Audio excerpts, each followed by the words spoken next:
Chapter 1. Behold the Lamb of God. This gospel is written so that all may know the truth about Judas Iscariot and the role he played in the life and tragic death of Jesus of Nazareth. Many others have told the story of Jesus, recounting all that he said and did during his short time on earth. Some were witnesses to what actually took place, and they passed on, in the Jewish tradition of word of mouth, what they had seen and heard. Others have written further accounts of the life of Jesus Christ, the Son of God. These have come to be known as Gospels. One of those who were eyewitnesses to these events was my father, Judas Iscariot.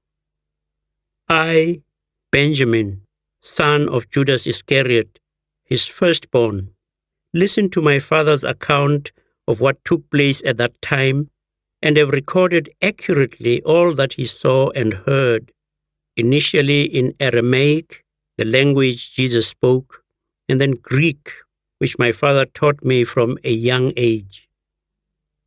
My father brought me up in the strict traditions of the Torah, and like him, I have come to believe that Jesus of Nazareth was a prophet and a true son of Israel, but not the long-awaited Messiah.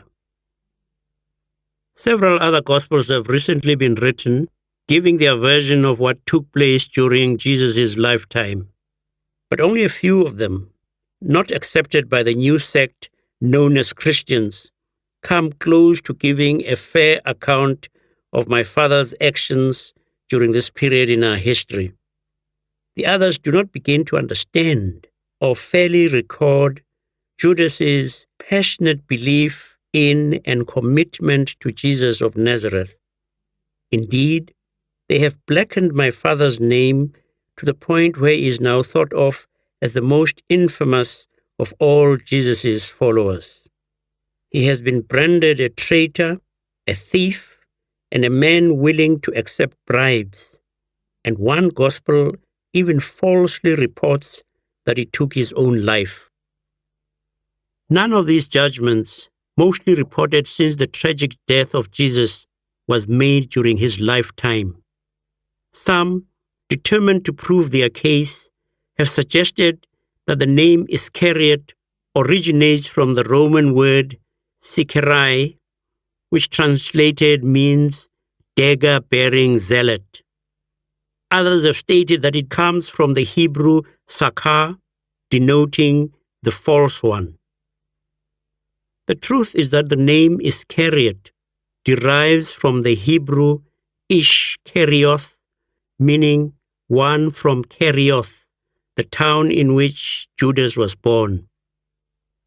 My father's origins spring from the tribe of Judah.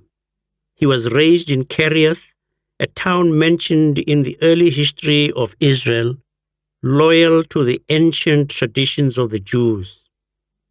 The Christians continue to spread the word throughout Galilee that Judas was a man of violence, a hanger-on, and someone who could not be trusted.